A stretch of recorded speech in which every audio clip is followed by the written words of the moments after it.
Well, hello everybody and welcome to a very special interview. My interviewee today has never given an interview about Doctor Who. They were never interviewed in Doctor Who magazine or any of the DVD special features. So it's a great delight to be able to speak to them today. This interview was all due to a chance meeting. I had a university lecture at Home Cinema in Manchester a few weeks back, and I spotted them a few tables away. So I messaged them, got in touch on social media, and they were happy to do an interview with me. So I'm very grateful for that. As this interview was recorded in April 2022, sadly The House of Chicken Legs, which is the play we talk about, is no longer at home theatre. However, Eve is currently preparing to star in Cinderella at the Stephen Joseph Theatre in Scarborough, so if you'd like to see them on stage, I definitely recommend it. I've seen Eve in both The House of Chicken Legs and Blood Harmony, and they're excellent at what they do, so definitely go and try to check that out if you're able to. Thank you. So, hello everybody, I'm going to let my special guests introduce themselves and why I'm talking to them about Doctor Who. Hello, I am Eve de Leon-Allen, also known as Angie Maitland, I guess, and I'm here. I'm ready to let's do it. You're at Home Cinema, so maybe you can talk a little bit about what you're doing here. And so I'm currently performing at Home Theatre with Les Enfants Terribles, doing The House with Chicken Legs, which is an insane show. I've tried to explain it to people before, but you can't really. It's one of those shows that you have to go and see, and then you kind of get an idea of what it is. But essentially, it's based on a children's novel by Sophie Anderson. Beautiful book. And it's about a girl called Marinka, whose grandma is a Yaga. So based on the Russian folktale of Baba Yaga, who eats children. But in this, she doesn't eat children. She's very lovely. And they guide the dead off to the next world. And Marinka's 12, and she basically is fed up of this tradition. She doesn't want to do it. She wants her own life. She wants to have friends. She never gets to make any friends. Their house moves all the time. She only meets the dead. And it's essentially about growing up, coming of age, grief, love, family, tradition. It has some beautiful themes within it. Great, yeah. A lot of musical numbers as well. Yes, but not your typical musical theatre stuff. Cool. I have to definitely go check it out after we finish talking. So looking forward. I was looking into it, and it seemed so surreal and kind of so. There's stuff I could see about it online. I couldn't quite work out what it was. But it's magical. I'm looking forward to it. It is I've had people come up to me and be like, I didn't know what I was getting into when I saw the show, and you just kind of go, oh, okay, that's what it is. But you can't really explain it unless you see it, which sounds really stupid, but it's a magical experience. You got to experience it. You got to take it all in. Yeah. That's the great thing about theatre, though, isn't it? And stage work is that, it's one of those things that I've realised more recently is that watching something happen on stage is so magical. You get so immersed in it, and it's just great. It's an escape. It's a beautiful escape, and I find that the best theatre, as most people say, starts conversations. If you leave a theatre, you can leave a theatre and not like a show, and that's fine, but you can still appreciate it and appreciate all the work that went into it.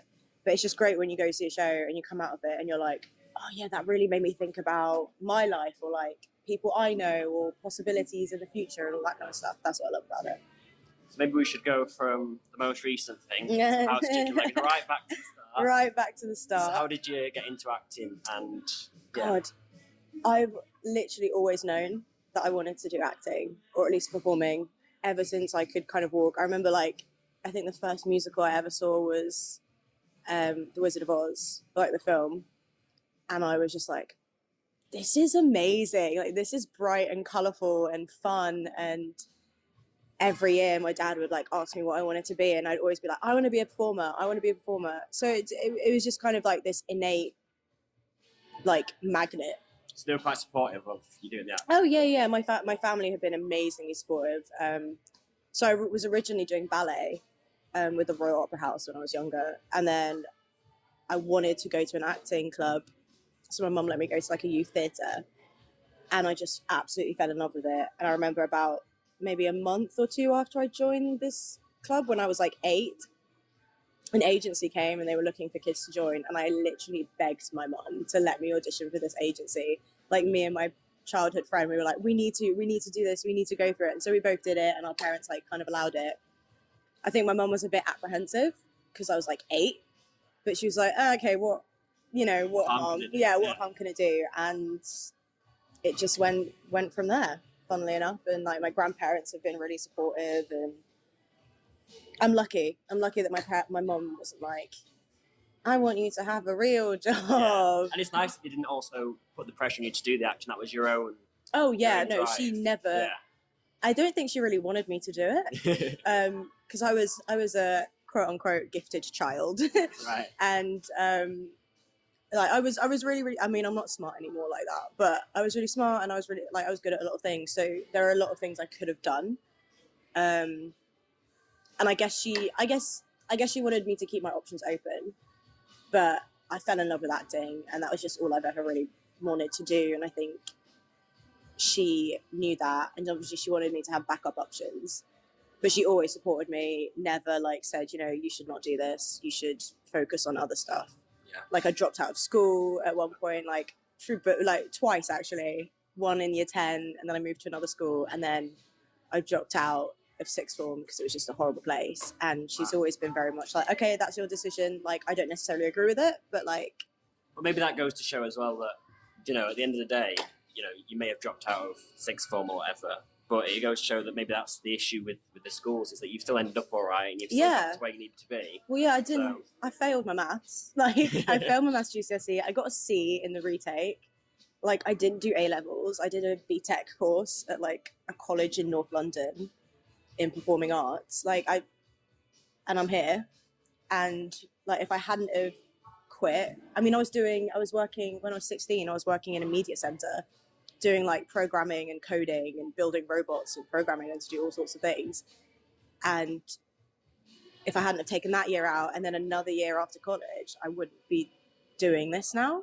Yeah. So everything happens for a reason. Yeah, literally everything happens for a reason. So yeah, my mum's always she's always supported me, even if she hasn't necessarily like agreed with what I'm doing. But that's like, you can't control your child. You know what I mean? Yeah. Like, if your child wants to do something, and I think she probably saw how much it meant to me. You're passionate about it. Then you've got to drive for it. Exactly. Yeah. Exactly. But I don't think anyone in my family thought I'd get this far. I think they're like, oh yeah, they'll do some acting, like, Yeah. But not actually. And that's the thing, isn't it? Because it's such a competitive industry, and it's the same from my angle of it. I'm trying to go for the behind the scenes side of it. And it's so competitive, and you're almost doing the course thinking, I'm probably not going to be in the 10% or whatever it gets. Yeah, but you've got to just believe in yourself and do it. And you just got to keep going for it, because if that's the thing that keeps you going, that's the thing you love doing. Like, it's hard work.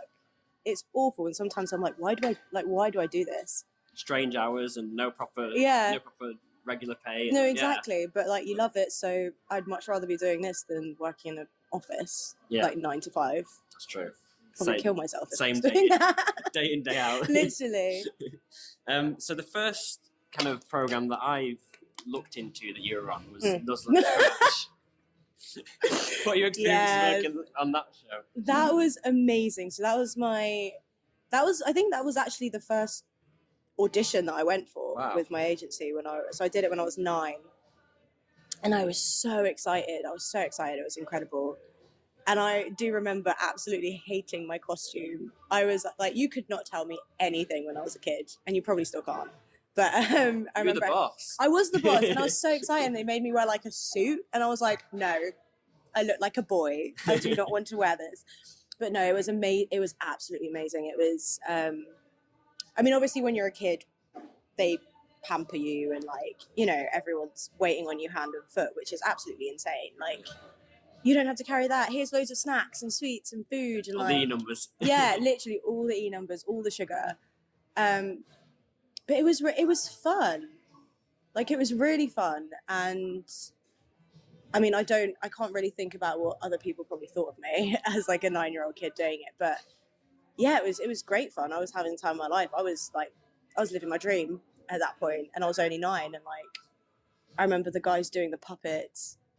In between takes, they'd like talk to me as the puppets. One of them is Dave Chapman. Yeah. He was on the Slammer. He did a lot of work on Doctor Who back in the 80s as well. Yeah. So, yeah. I mean, it was a bit of a full circle moment there. But yeah, I just remember being so like, up in this world and just having loads of fun.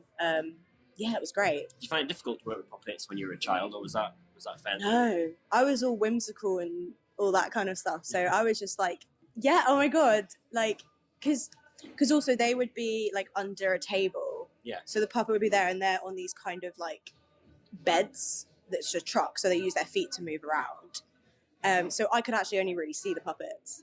If I was like sitting at a desk and they were opposite me, I could only see the puppet. So always as a kid, I was just, half the time I didn't even like really acknowledge the cameras. Like I was just having fun talking to these two guys using puppets. I was like, this is great.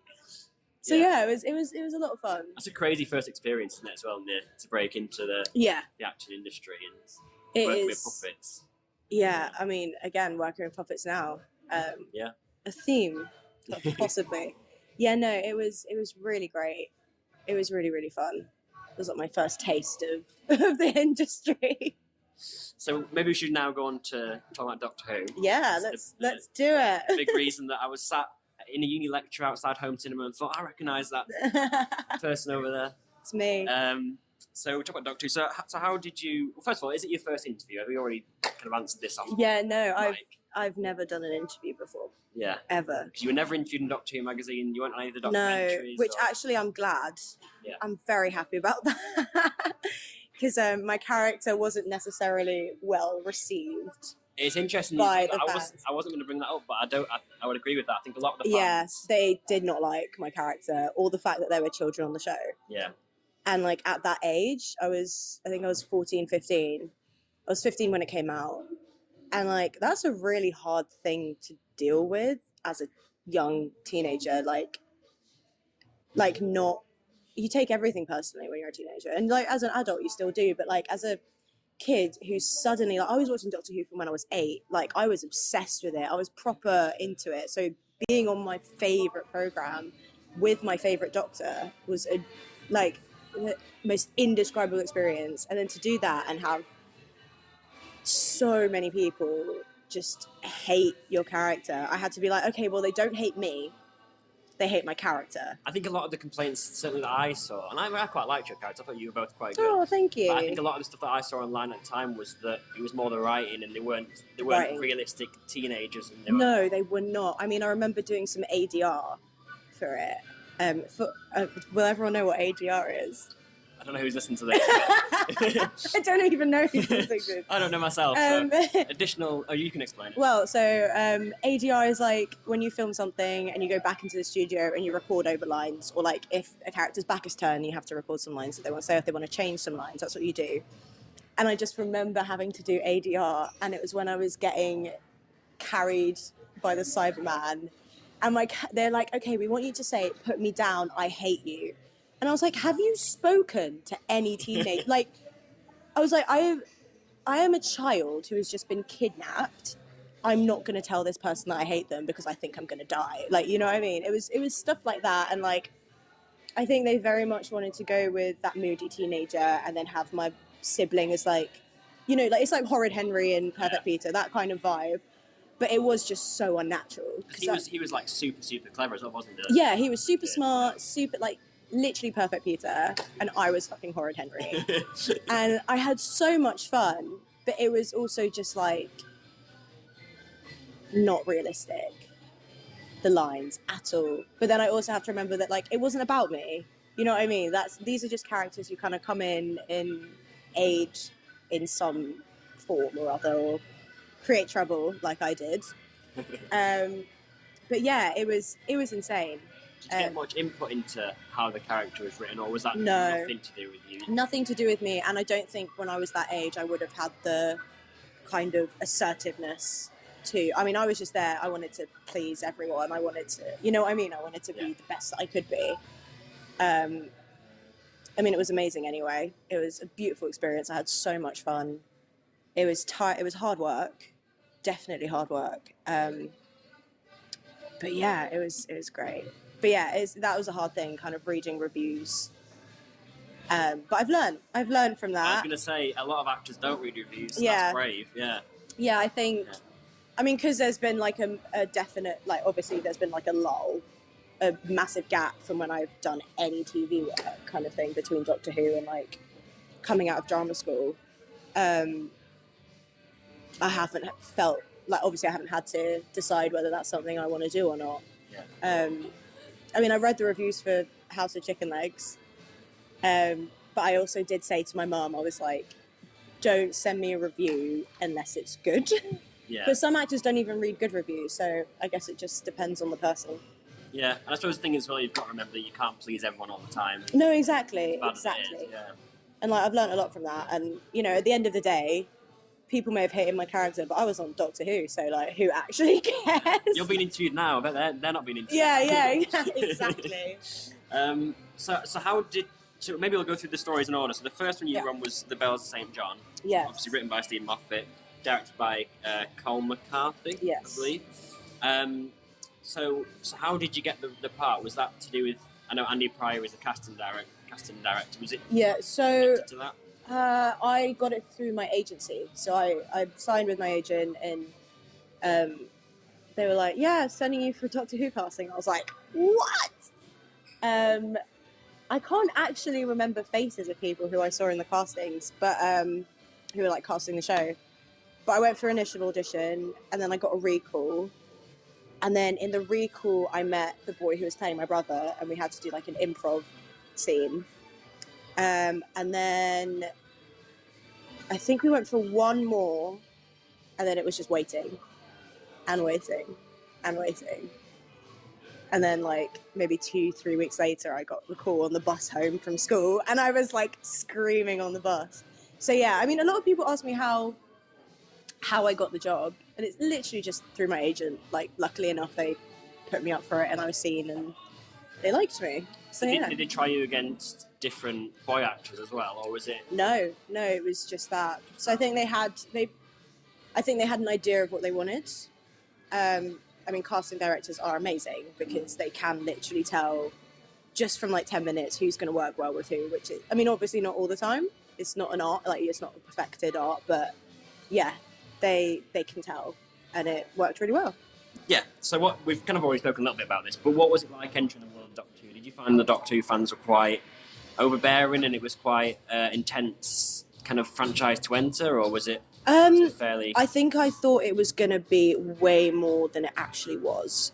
I thought I was going to be on it and everyone was going to know who I was, and I was going to get loads more auditions for different shows, and actually like nothing happened, which, looking back on it now, I am insanely grateful for, because I don't think I mean, I had Tumblr at the time, and I had people making like fan pages of my character and like role playing as my character. Someone made The Sims of my character. Like, people did drawings.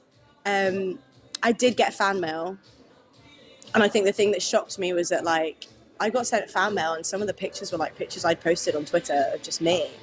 So people had like printed off these personal pictures that I'd taken and like sent them to me to sign. I was like, yeah, that's a bit intense. Stalky. I was like, okay, right, I see. But no, I did get a really lovely response from a lot of people, especially young people. But I never got really noticed, anything like that, which again, like, is a good thing, because I was able to live my life and make mistakes as a teenager without, you know, having a magnifying glass on my life and having that be public. But yeah, no, I did get some really nice responses, and friends obviously were like insanely proud and were telling everyone that I was on Doctor Who, and I was like, oh my god, stop. It was weird, like when it came out, I was really happy about it, and then after a while I was kind of like, don't mention it.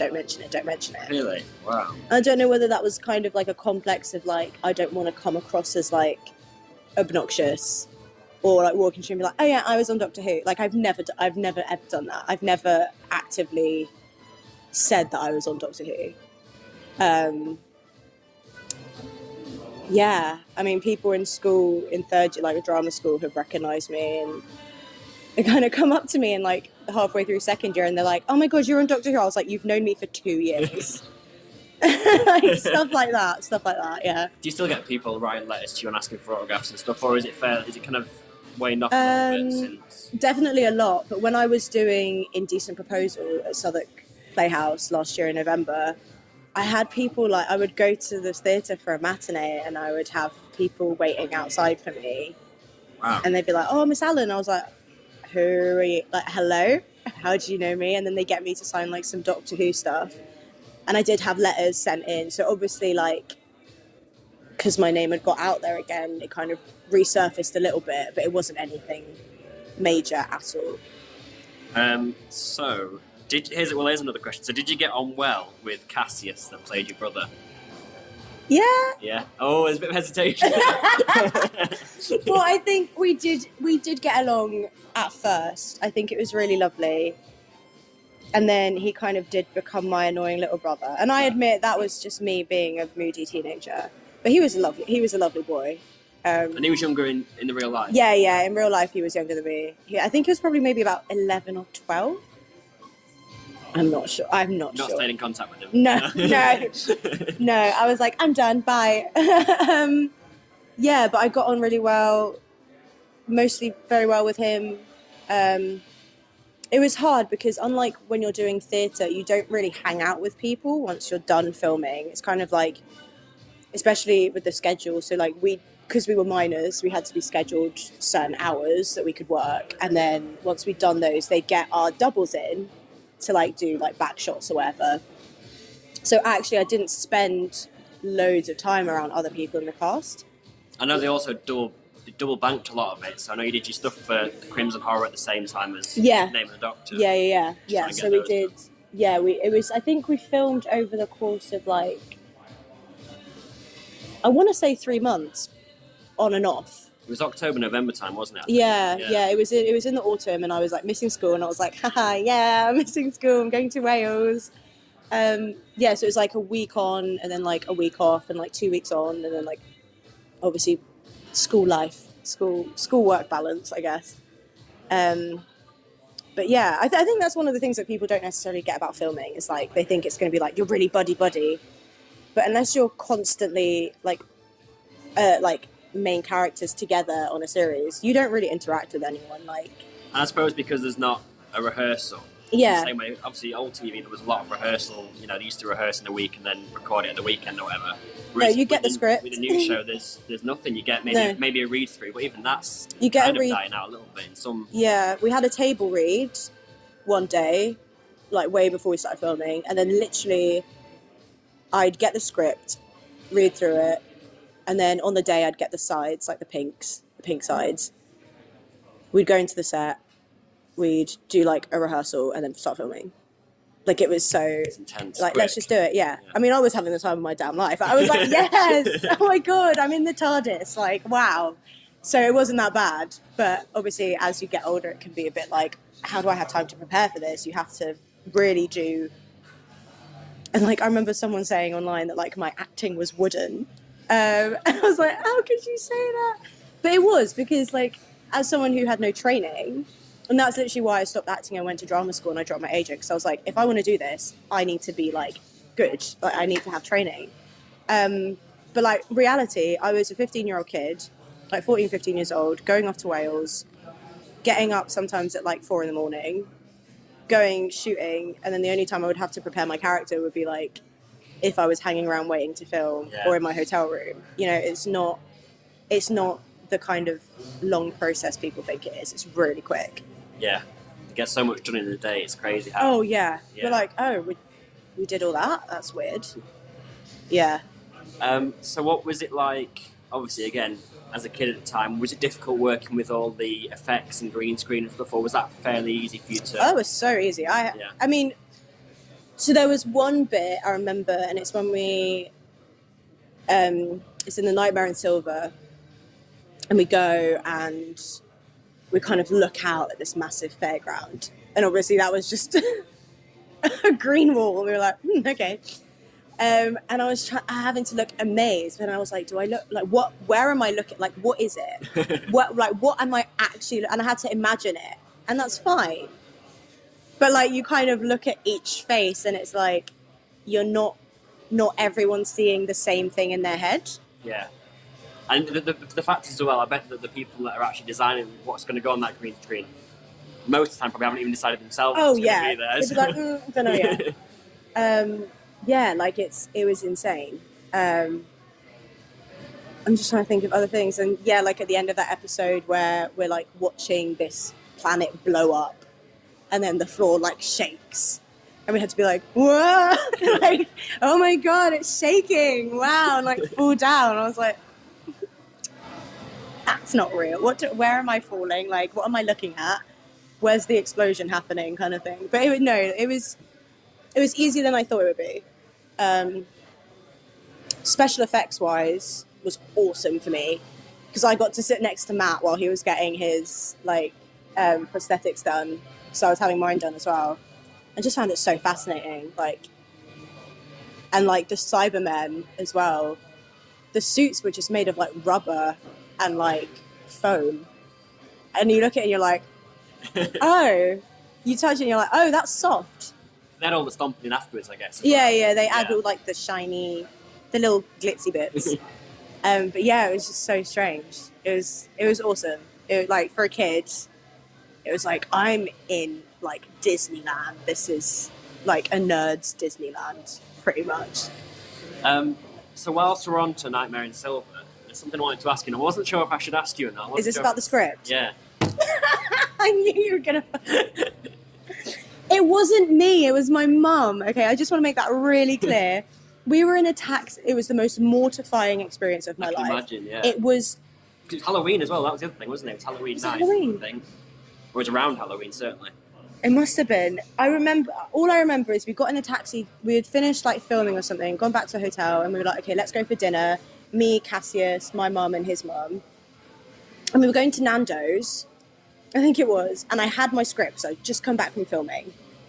And I said, oh, Mum, can you hang on to this for me? Just while I like chill out. She was like, yeah, of course.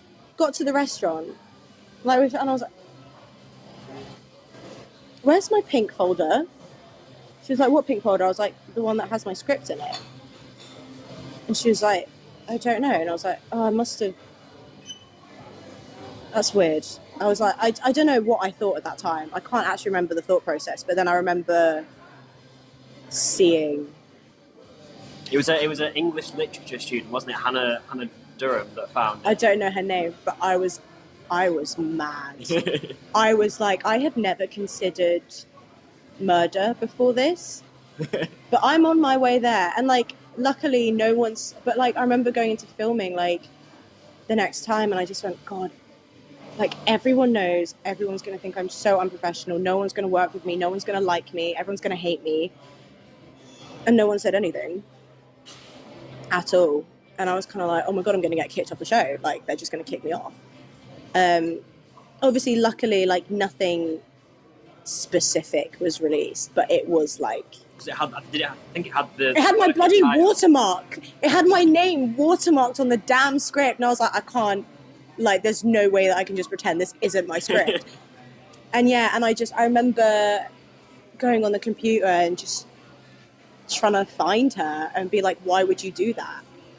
Like it's like I can laugh about it. I mean, I'm still incredibly embarrassed about it, and I can laugh about it now. But like, when I was that age, I was like, that could have like, if I was an adult at that time, that could have like ruined. I mean, yeah. Well, I mean, you know, you have Tom Holland and his loud mouth about Marvel spoilers and everything, but like, as a kid who was just starting out, it was so horrible. Like, I cried so much. I cried for weeks.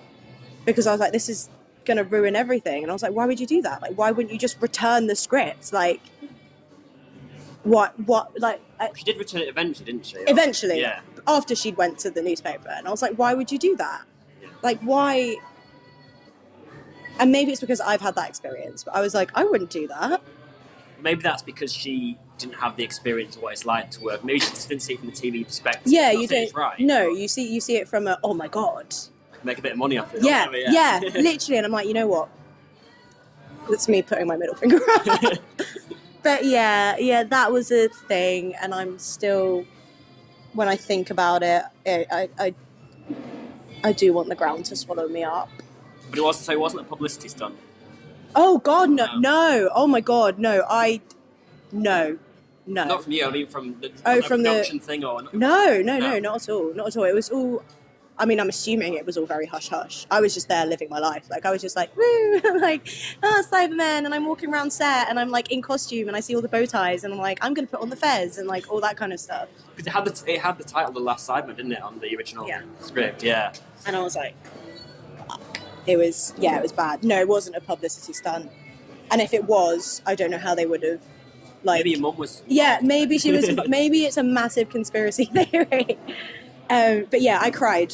I cried for ages about that. I was so anxious about it, and it was a really horrible experience actually. Because I was like, it's all my fault, even though it's not my fault. But yeah, it all worked out in the end. It all worked out in the end. Returned before any spoilers. Yeah, thank God for that. Yeah. So if we stay on to Nightmare in Silver, what was it like? Obviously, it had a great guest cast: Jason Watkins, Warwick Davis. What was it like working with that cast? A bit nerve-wracking, and like Tamsin Outhwaite and Will Merrick. Like it was so nerve-wracking. I was there like, oh my God.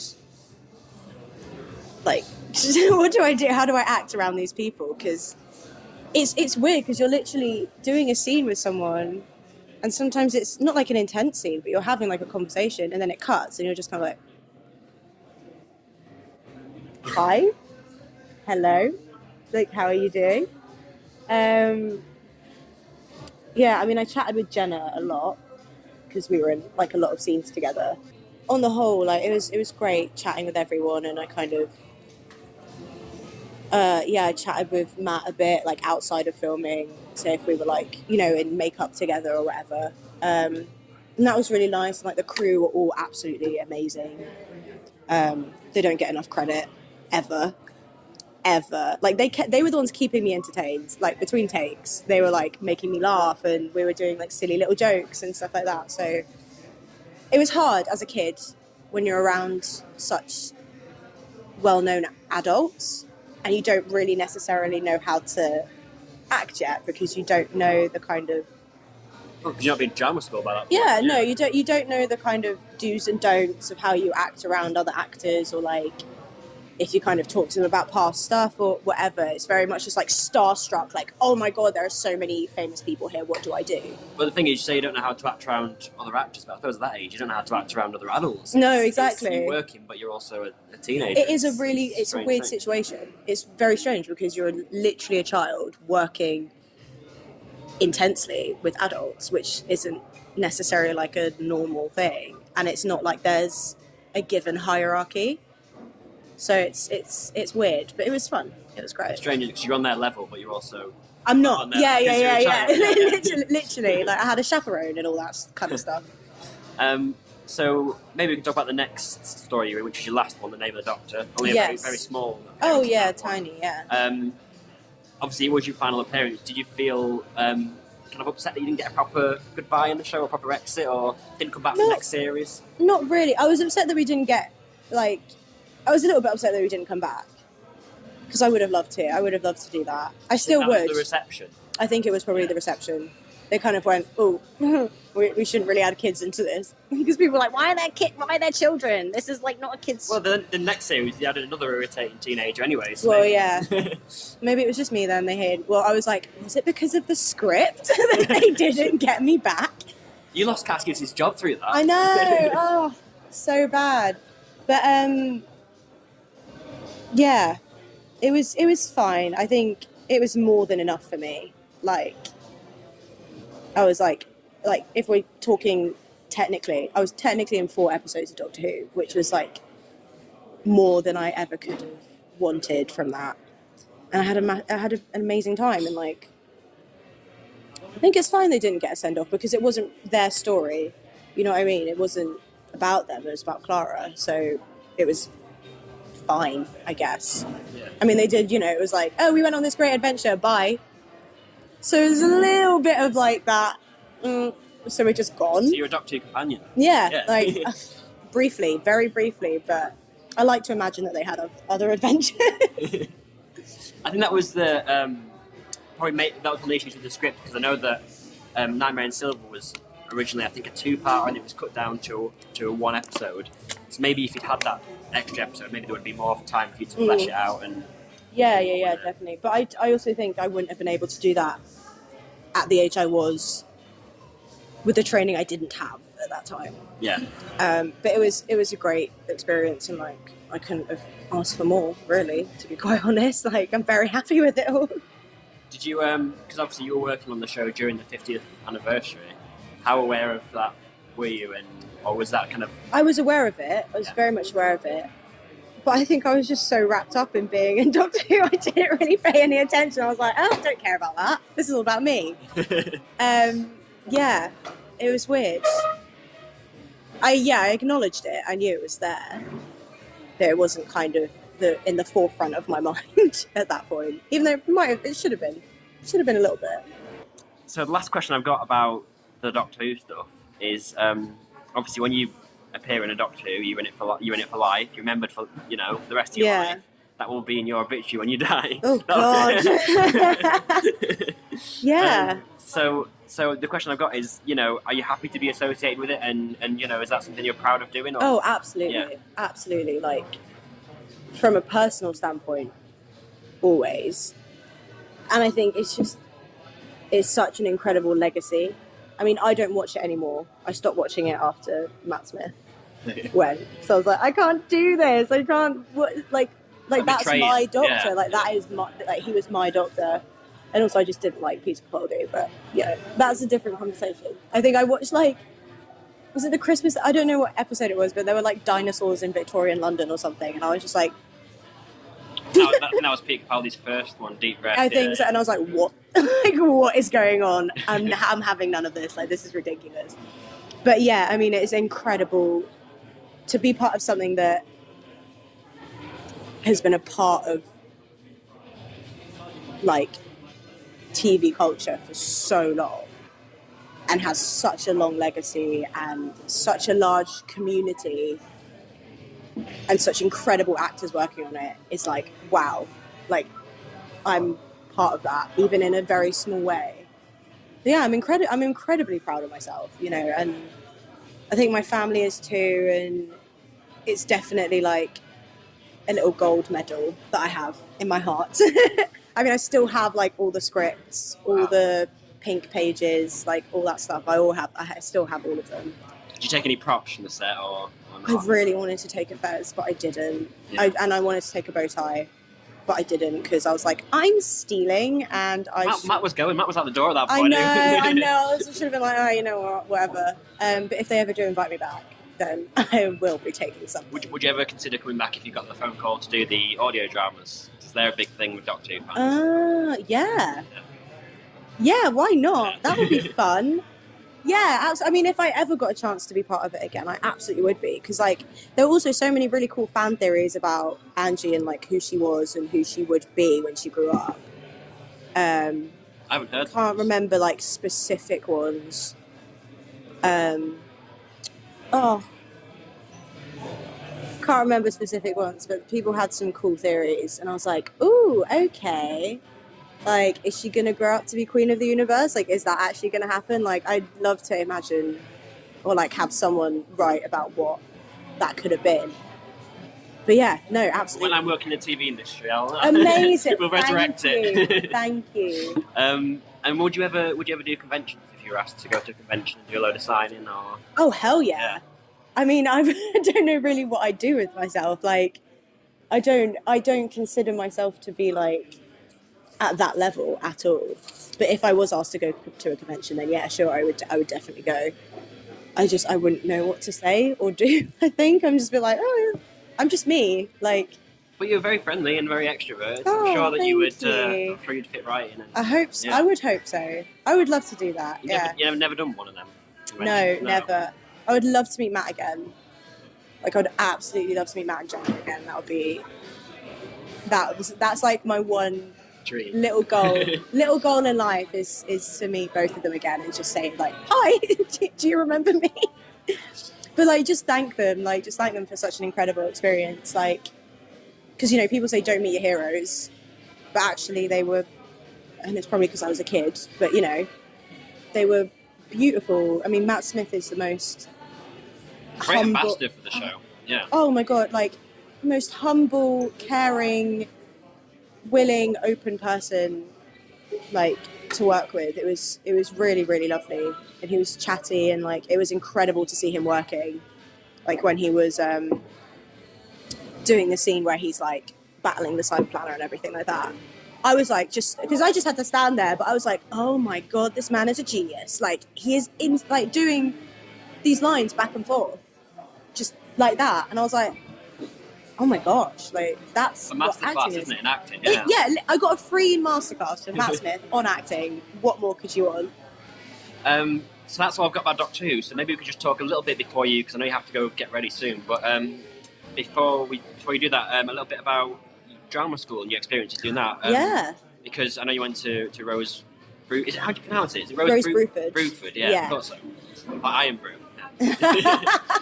Yes. I'm sure you've heard that one before. Yeah.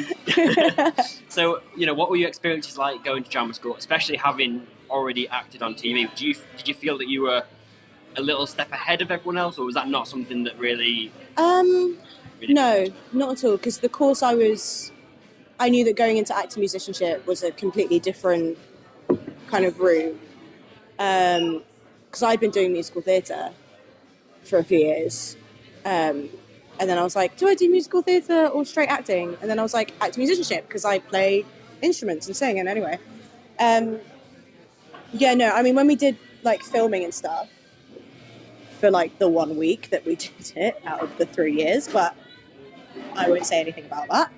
I was COVID, or was that just the course as a whole? Just the course. Right, okay.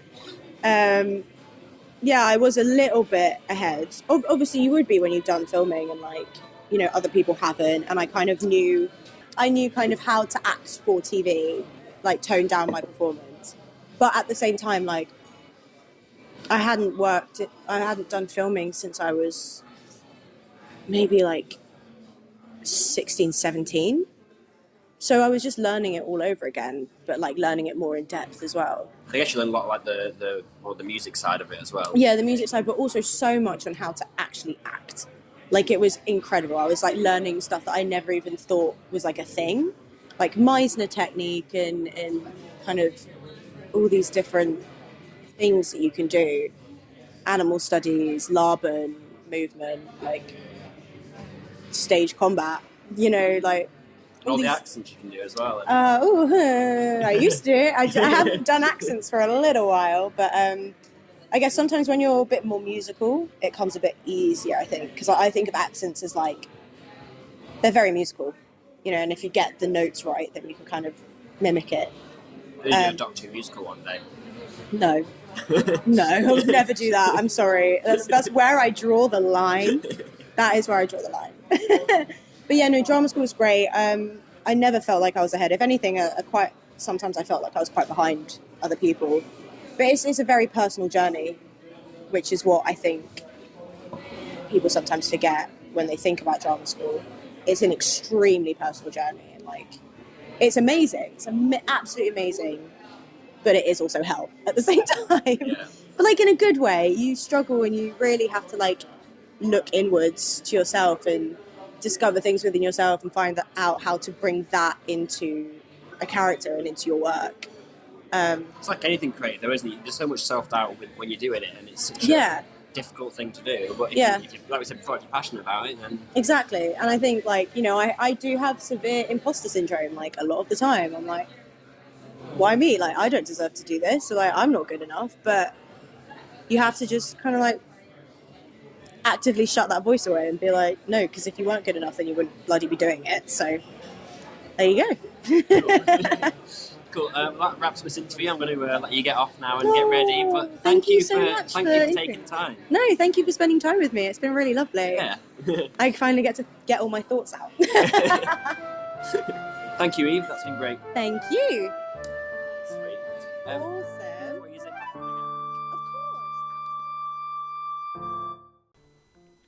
Well, thank you to Eve for taking the time to record this interview with me.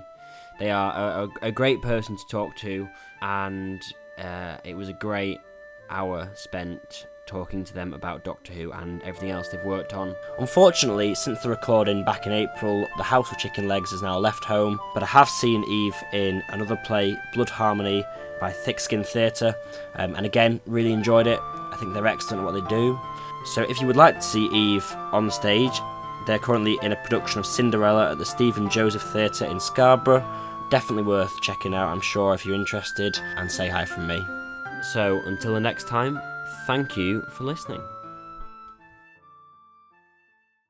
So as a follow-up, let's talk about the Heinz advert. The damn Heinz advert. Okay, so first of all, I remember we were doing rehearsal for it. Literally had a baked bean tin can. Like, it wasn't fake, it was an actual metal can. And I was like whacking it on my hand the entire day. My hand was blue. It was like swollen, and I missed Pride in the rehearsal. Wow. I missed Gay Pride, I was upset. But I think it was like a couple of months after it came out, it got pulled because people were hurting themselves trying to do it. Really? There were like loads of so then they had to put out these little things before the ad, and it was like tape the can. Wow. So that, because obviously when you, it's quite hard. It's yeah. hard, and you can cut yourself on it. So they were like, tape it, make sure it's safe, like wash it out and everything. But people were still hurting themselves, so they had to pull the That is commercial bizarre. because people were like. That is the exclusive that I didn't know I wanted today. We've talked about Doctor Who, but that's the thing that I wanted.